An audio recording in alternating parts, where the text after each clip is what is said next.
Hello everyone, welcome to smart study. मेरा नाम है नंदन और आज हम आ गए हैं आपके साथ सोशल साइंस का मॉडल सेट 1 का सॉल्यूशन लेकर के। जी हाँ, अब यहाँ देख रहे हैं सामाजिक विज्ञान कक्षा 10 क्लास का है। आपको दिए जाएंगे इसमें 3 घंटे और फुल मार्क्स से आपके 80। ठीक है भाई, तो आज हम इसका सॉल्यूशन लेकर के आए हैं। तो इसका ना सॉल्यूशन स्टार्ट करने से पहले मैं आपको एक बात बता दूँ, जो कि मैंने अपने इस वीडियो से प्रीवियस वीडियो में भी मैंने बताया है। पहले से मैं बताते आ रहा हूँ और एक बार फिर बता रहा हूँ कि ये जो आपका मॉडल सेट है इस बार 2024 का, तो मॉडल सेट बेसिकली होता है ना, ये आपके एग्ज़ाम का ना लेवल बताता है। लेवल कि किस टाइप के क्वेश्चन पूछे जाएंगे आपके एग्ज़ाम में, ठीक है, और आपका एग्ज़ाम कैसा होने वाला है। तो आपको बेसिकली आपका जो मॉडल पेपर ना यही बताता है, और पैटर्न तो बताता ही बताता है। तो दो चीज़ ये आपके कंठस्थ करता है, दो चीज़ ये कंफर्म करता है। कौन कौन सा? पहला लेवल और दूसरा पैटर्न, जो कि आपको पता ही है। ठीक है, तो इस जो मॉडल पेपर का लेवल है लिटरली भाई बहुत इजी है, बहुत ही ज़्यादा इजी है। अगर आपने साल भर 2-2 घंटे 1-1 घंटे कोचिंग भी करी होगी ना भाई, लिटरली आप ना 80 तक जाओगे। और अगर आपने एक्स्ट्रा एफर्ट लगा दिए तो आप उससे भी ज़्यादा जाओगे। ठीक है भाई, तो चलिए बिना देरी किए शुरू करते हैं ताकि ड्यूरेशन कम रहे वीडियो का, जल्दी ख़त्म हो जाए। ठीक है, तो पहला क्वेश्चन देखिए। आप अपने पहले इजी क्वेश्चन के साथ स्टार्ट करते हैं। जो इसमें पूछा गया, हमारा पहला क्वेश्चन पूछा है कि निम्नलिखित में से कौन सा जैव संसाधन है, मीन्स जिसमें ज़िंदगी होती है, वैसे कौन सा है। तो भाई इसके ऑप्शंस देखिए। ऑप्शंस है मनुष्य, जल, सूर्य ताप और लौह अयस्क। तो आप जान रहे लौह अयस्क, सूर्य ताप और जल में तो ज़िंदगी होती नहीं है। तो ज़िंदगी होती किस में? ज़िंदगी होती है मनुष्य में। तो इसका आंसर जाएगा, राइट आंसर इस ए, मनुष्य। ठीक है, चलिए दूसरा नंबर क्वेश्चन हम देख लेते हैं अपना। दूसरा नंबर हमारा क्वेश्चन हमसे पूछता है कि मानव जीवन की गुणवत्ता और विश्व शांति बनाए रखने के लिए संसाधनों का समाज में कैसा बंटवारा होना चाहिए। ये ज्योग्राफी से क्वेश्चन पूछा गया है कि इसका कैसा बंटवारा होना चाहिए। अमीर के हिसाब से नहीं भाई, अब अमीर के हिसाब से क्यों हो, गरीब के हिसाब से भी हो, सरकार के हिसाब से। अब भाई सरकार तो हमेशा सरकार का तो वो कभी अमीर के पीछे भागती है, कभी गरीब के पीछे भागती है, तो उसका तो कुछ कह नहीं सकते। तो इसका आंसर है न्याय संगत होना चाहिए। ज्योग्राफी से क्वेश्चन पूछा गया, वहाँ भी है न्याय संगत लिखा हुआ। तो सेकंड क्वेश्चन का आंसर होगा हमारा न्याय संगत, that is option number D. ठीक है, नेक्स्ट क्वेश्चन की ओर चलते हैं। नेक्स्ट क्वेश्चन हमारा नेक्स्ट क्वेश्चन है निकोबारी कबूतर किस जातियों की श्रेणी में आता है। तो ये जो निकोबारी कबूतर है ना, ये भी आपका ज्योग्राफी से क्वेश्चन पूछा है। ये स्थानिक जातियाँ में आती है। ठीक है, ये सामान्य जातियाँ हैं नहीं, दुर्लभ मतलब जो विलुप्त होने के कगार पर है, तो ऐसा भी नहीं है। अब विलुप्त जातियाँ है नहीं, मिलती है, तो ये स्थानिक जातियाँ। ठीक है, चौथा हमारा सवाल है कि निम्नलिखित में से कौन सुमेलित नहीं है। मतलब आपको ना यहाँ पे बताना है ना कि रॉन्ग मैच कौन सा है। तो महानदी हीराकुंड परियोजना बिल्कुल सही है। पहला जो महानदी है वो हीराकुंड परियोजना के तहत मतलब महानदी पे हीराकुंड परियोजना बन रहा है। टांका भूमिगत जल टैंक, जी एनसीईआरटी में भी है इसके बारे में। इल्तुतमिश हौज खाज, बिल्कुल ये सही है। हाँ, जो गलत है ना ये है जो गंगा भाखड़ा नंगल परियोजना, ये गलत मैच है। तो आपको फोर्थ का आंसर हो जाएगा डी। देख रहे हो ना कितने इजी क्वेश्चन है। ठीक है, देखो ये तो मतलब क्या ही भाई, ये क्या क्वेश्चन पूछा इन्होंने इस बार। हाँ, देख लो भाई ज्योग्राफी से कि रबी फसल किस ऋतु में उगाई जाती है। ये तो हम सब 6-7 से ही पढ़ते आ रहे हैं कि शीत ऋतु में, ठंडे के मौसम में रबी फसल बोई जाती है। ठीक है भाई, नेक्स्ट क्वेश्चन है हमारा 6 नंबर, दैट इज चाय किस प्रकार की कृषि का उदाहरण। तो भाई ये रोपण का उदाहरण है। आपके एनसीईआरटी में भी साफ दिया गया है। देख रहे हो ना, इजी क्वेश्चन है बहुत सारे। ठीक है, आगे नेक्स्ट, झारखंड के गुआ और नोआवाड़ी मुंडी में कौन सा खनिज पाया जाता है। लो अयस्क, भाई झारखंड में तो पाया जाता है बस, बट इस एरिया में नहीं पाया जाता। कोयला धनबाद में पाया जाता है। तांबा भी इस एरिया में नहीं पाया जाता। इस एरिया में पाया जाता है अभ्रक। ठीक है भाई, अरे यार सॉरी गलत हो गया। इस एरिया में पाया जाता है लौह अयस्क। ठीक है भाई, तो लौह अयस्क is our right answer. Next हम चलते हैं अपने 8 नंबर क्वेश्चन पे। निम्नलिखित में से किसका परिवहन पाइपलाइन द्वारा होता है। मतलब पाइपलाइन में से हम कौन सी चीज़ को लाते हैं। तो पानी को लाते हैं, कच्चे तेल को भी लाते हैं, पेट्रोल को भी लाते हैं। तो डी ऑल ऑफ दीज, उपरोक्त सभी हम सबको लाते हैं पाइप से। ठीक है। हमारा 9वां क्वेश्चन है, हमारे देश की 22 प्रमुख भाषाओं को संविधान में किस अनुसूचित में रखा गया, मतलब कौन से शेड्यूल में रखा गया। तो 8 शेड्यूल में हम जानते हैं 22 ऑफिशियल लैंग्वेजेस है, 8 शेड्यूल में रखा गया है, ठीक है। ये हमारा संघवाद से सवाल है, पॉलिटिकल साइंस से, ठीक है। क्वेश्चन नंबर 10, स्थानीय शासन व्यवस्था में कितना पद महिलाओं के लिए आरक्षित है।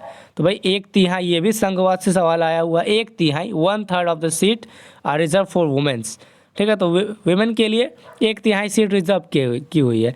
स्थानीय शासन मतलब ये जो ग्राम पंचायत और म्यूनसिपालिटी, लोकल सेल्फ गवर्नमेंट होती है ना, उसे कहते हैं स्थानीय सरकार। अमेरिका में नागरिक अधिकार आंदोलन कब हुआ। तो अमेरिका में नागरिक अधिकार आंदोलन, ये तो डायरेक्ट सवाल पूछ लिया गया, 1954 से 68 के बीच में पूछा गया है, सॉरी मतलब हुआ था। ये भी पॉलिटिकल साइंस से है, हमारा लोकतंत्र और विविधता चैप्टर से, ठीक है भाई। चलिए अब आगे चलते हैं।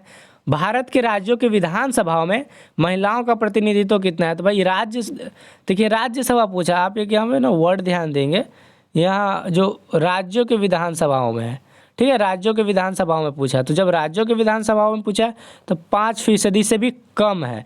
लेकिन अगर वहीं पे अगर राज्यों की विधानसभाओं की जगह ये अगर पूछ देता ना टोटल लोकसभा में कितनी है, तब लोकसभा में 14% जाता है, ठीक है, 14 से ज़्यादा है।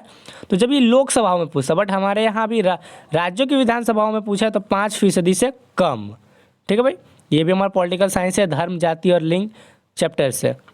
और यहाँ देखिए 13 नंबर है, इनमें से कौन सा देश द्विदलीय व्यवस्था है। तो द्विदलीय ऑप्शंस देखिए, भारत में क्या सिर्फ 2 पार्टियां हैं, नहीं भाई, भारत में 10 से प्लस ज़्यादा नेशनल पार्टीज़ हैं। अमेरिका, जी हाँ अमेरिका है 2 द्विदलीय, अमेरिका में सिर्फ 2 पार्टीज लड़ती हैं। फ्रांस, जर्मनी नहीं, ये सब नहीं। सो अमेरिका होगा इसका आंसर। बढ़ते हैं अपने 14th क्वेश्चन की ओर। नेपाल में राजतंत्र को किस वर्ष समाप्त किया गया। राजतंत्र मीन्स मोनार्की जो होता है ना, राजा का बेटा राजा, सो वही है। वो कब ख़त्म किया गया। तो भाई 2008 में, रिसेंटली ख़त्म हुआ है, कुछ साल पहले 2008 में हुआ राजतंत्र ख़त्म। अभी फिर से उसे लाने की मांग की जा रही भाई। हाँ ये तो देखो कि 2008 में ख़त्म हुआ, बट उसी को लाने की मांग हो रही है अभी नेपाल में। और हमारा जो 15वां नंबर क्वेश्चन है, ये देखिए तुरंत हमने अभी कितने मिनट हुए हैं, 7 मिनट हुए, हम लगभग आधे क्वेश्चन कर लिए। क्वेश्चन है हमारा, बोलीविया में पानी के निजीकरण के खिलाफ आंदोलन की अगुवाई किस संगठन ने किया था। तो भाई ये फेडेकॉर ने किया था। इन्होंने, ये क्या है ना कि पानी का प्राइवेटाइजेशन हो गया था, तो उसके खिलाफ इन्होंने, इस संगठन फेडेकॉर ने आंदोलन चलाया था, ठीक है भाई। चलो 16 नंबर हमारा क्वेश्चन है, केरल में, जो केरला हमारा राज्य है साउथ इंडिया में, केरल में शिशु मृत्यु दर कम होने का कारण निम्नलिखित में से कौन सा है। मतलब वहाँ पे ना बच्चे बहुत कम मरते हैं, कौन से, जो जस्ट जन्म लेते हैं ना, उसका कौन सा ऐसा कारण है कि वहाँ पे मृत्यु दर कम है। तो सार्वजनिक वितरण प्रणाली का सही क्रियान्वयन नहीं भाई। सार्वजनिक वितरण प्रणाली जो आप जानते हैं, राशन ला जाते हैं 1 रुपये किलो चावल, तो वो कह रहा है ना कि वो सही है, उसका प्रणाली सही है, इसीलिए मृत्यु दर कम है। तो नहीं भाई, ऐसा बिल्कुल बात नहीं। उत्तम परिवहन व्यवस्था मीन्स वहाँ के ना जो रोड्स है वो बहुत ज़्यादा अच्छे हैं, रोड सिस्टम अच्छे हैं, तो बिल्कुल ऐसा नहीं है। शिक्षा एवं स्वास्थ्य जैसी मौलिक सुविधाओं की पर्याप्त उपलब्धता, और नेक्स्ट है उच्च प्रति व्यक्ति, यानी भाई ये सी इज़ आवर आंसर। ये बेस्ट आंसर हमें लग रहा है, क्योंकि शिक्षा वहाँ पे ना शिक्षा है और स्वास्थ्य जैसी जो बेसिक सुविधाएं हैं वो उपलब्ध है। दैट्स वाई वहाँ पे ना शिशु मृत्यु दर कम है। तो 16 का हमारा आंसर हो जाएगा सी। चलते हैं अपने 17th क्वेश्चन की ओर। 17th क्वेश्चन है हमारा, निम्नलिखित में से किसे संगठित क्षेत्र में नियोजित किया जा सकता है। कृषि मजदूर नहीं, ये तो असंगठित क्षेत्र है।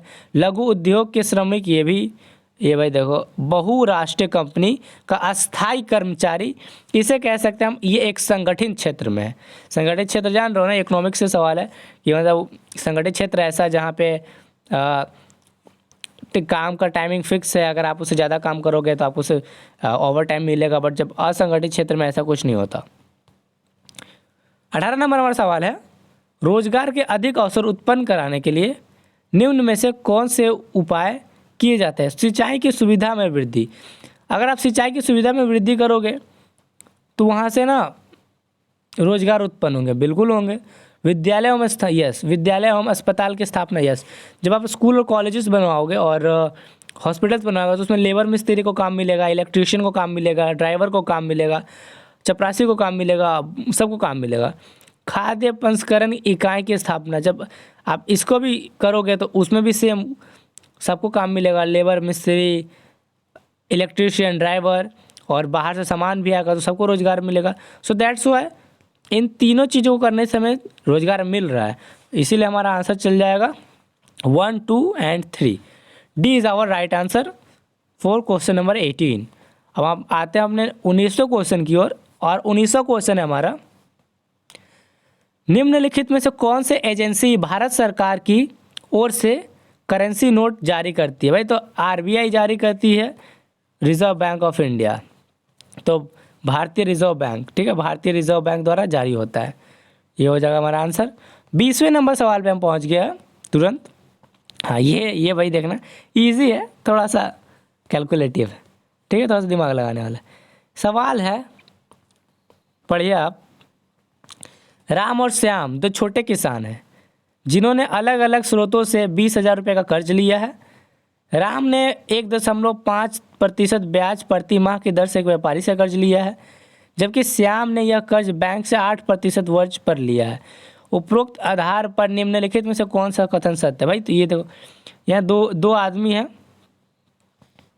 एक है राम, एक है श्याम, ठीक है भाई, एक है श्याम, इन्होंने लिया है ब्याज, बट इसने जो है ना, इसने लिया है पर मंथ, इसने लिया है पर मंथ और इसने लिया पर ईयर। तो जिसने पर मंथ लिया है 1.5, तो 1.5 और 1 साल के लिए लिया है, तो आप 12 से जब गुना करोगे ना तो ये एट दी एंड आपको 18% मिलेगा, ठीक है। तो राम का ब्याज हो गया टोटल 1 साल में 18%, पर श्याम का कितना है 8%। तो चलिए ऑप्शन पढ़ लेते हैं। राम ने सही किया, अबे भाई राम ने सही कहाँ किया, राम ने तो गलत किया, तो पहला को ऑप्शन तो पढ़ते ही गलत हो जा रहा है। श्याम की हालत ज़्यादा ख़राब है, अबे श्याम की हालत अच्छा है क्योंकि उसे कम ब्याज देना पड़ रहा है, राम की हालत ख़राब है। So that's our answer is ये वाला सी, राम की हालत ख़राब है क्योंकि उसको एट दी एंड 18% ब्याज देना पड़ेगा। तो 20 नंबर क्वेश्चन का हमारा आंसर हो जाएगा सी, ठीक है भाई। चलते हैं नेक्स्ट क्वेश्चन की ओर। 21 नंबर है, भारत सरकार ने सूचना का अधिकार कब जारी किया? तो सूचना का अधिकार भाई भारत सरकार ने अक्टूबर 2005 में जारी किया था। ये भी डायरेक्ट सवाल है बुक से। 22 नंबर सवाल पे आते हैं, सरकार द्वारा अवरोधों और अथवा प्रतिबंध को हटाने की प्रक्रिया को कहते हैं। मीन्स जो होते हैं ना, ये आप आइए, आप ट्रेड कीजिए, यहाँ पे आप फैक्ट्री लगाइए, टैक्स हम आपसे थोड़ा सा कम लेंगे, तो इसे कहते हैं उदारीकरण, जो इंडिया में 1990 के दौर के आसपास में हुआ था, जिससे इंडिया को लिटरली बहुत फ़ायदा हुआ, तो इसे कहते हैं उदारीकरण, इसलिए इसका आंसर हमारा जाएगा सी, 22 का सी, उदारीकरण। 23 नंबर पे हम आ गए हैं, अर्नस्ट रेनन किस देश का दार्शनिक था? तो भाई ये ना फ्रांस का था, ये भी फ्रांस हमारे एनसीईआरटी की हिस्ट्री से है, पहले चैप्टर से है, तो ये फ्रांस का था, तो इसका हमारा आंसर चल जाएगा 23 का बी, फ्रांसीसी। 24 है, फ्रांसिस, अरे भाई ये तो मतलब कितने बार ही हद कर दिया इस क्वेश्चन को पूछ कर करके कि फ्रांस की क्रांति कब हुई थी? 1789 में हुई थी यार, ये तो सबको मतलब अब तो ये रटा हुआ है। मैंने बोला था ना बहुत इजी सवाल है भाई लिटरली। हम आते हैं 25 पे, यंग इटली भूमिगत संगठन के संस्थापक कौन थे? ये भी देखो भाई हिस्ट्री से सवाल है डायरेक्ट। जिसपे मैसेनी थे भूमिगत संगठन के संस्थापक, छुप करके संगठन बना रहे थे। अब आगे बढ़ते हैं 26 नंबर क्वेश्चन, महात्मा गांधी दक्षिण अफ्रीका से लौटे थे 1915 में। ये भी मतलब कितने बार पूछ लिया गया है, 1915 में लौटे थे, ठीक है भाई। चलते हैं सबने 27 नंबर क्वेश्चन है, पूना पैक्ट डॉक्टर भीमराव अंबेडकर, ये भी डायरेक्ट सवाल है हिस्ट्री के चैप्टर से। इसमें कौन कौन थे? पूना पैक्ट में थे अंबेडकर जी और महात्मा गांधी, तो इसका आंसर चल जाएगा Mahatma Gandhi, D is our right answer. 28 का है, 1890 के दशक में रिंडर पेस्ट नामक बीमारी किस देश, अरे भाई इसका तो मतलब रिंडर पेस्ट भी हर साल पूछ ही लिया जाता है, इस पे ना सब्जेक्टिव भी पूछ लिए जाते हैं। तो पहली बात ये तो पहली थी अफ्रीका में, जिसकी वजह से 90% मवेशी मारे गए थे, और इसके ना सब्जेक्टिव भी पूछ ही लिए जाते हैं, जो सब्जेक्टिव भी भाई याद करके रखना। तो अफ्रीका होगा आंसर। हम आगे अपने 29 नंबर सवाल पे। 29 नंबर हमारा सवाल है, निम्नलिखित में से कौन सा देश मृत राष्ट्र के पाले में था? तो मृत राष्ट्र के देश के पाले में था ब्रिटेन, बाकी सब ध्रुवी ये सब थे। ब्रिटेन हो जाएगा हमारा राइट आंसर। अब हम आ गए अपने last question of the day, अपने लास्ट क्वेश्चन की ओर पे आ गए। स्पिनिंग जेनी किसके द्वारा बनाया गया था? ये बनाया गया था जेम्स हारब्रिज। और स्पिनिंग जेनी से महिलाओं की क्या बोलते हैं कारोबार पे खतरा आ गया था। इससे भी भाई हर साल सवाल पूछ लिए जाते हैं, ठीक है। तो भाई ये रहा आपके 30 ऑब्जेक्टिव का आंसर, ठीक है। मुझे कमेंट में बताएं कि आपको वीडियो कैसा लगा, ठीक है। और मैं भाई बता दूं एक बात, ये था पहली बात, ये तो आपके थी 30 ऑब्जेक्टिव के आंसर, ठीक है, ये हो गया। अब मैं इसके सब्जेक्टिव आंसर भी लाने वाला हूँ। तो अगर आपको वीडियो पसंद आई लिटरली भाई, तो प्लीज़ चैनल को सब्सक्राइब करें, ताकि जो नेक्स्ट वीडियो अपलोड होगी ना, वो उसका नोटिफिकेशन आपको जल्दी से जल्दी मिल जाए, ठीक है भाई। तब तक मैं आपसे मिलता हूँ नेक्स्ट वीडियो का सॉल्यूशन लेकर के। तब तक अपना ख्याल रखिए, पढ़ते रहिए, ठीक है भाई। और हाँ, इतनी ध्यान से सुनने के लिए थैंक यू आपका बहुत बहुत। Bye bye.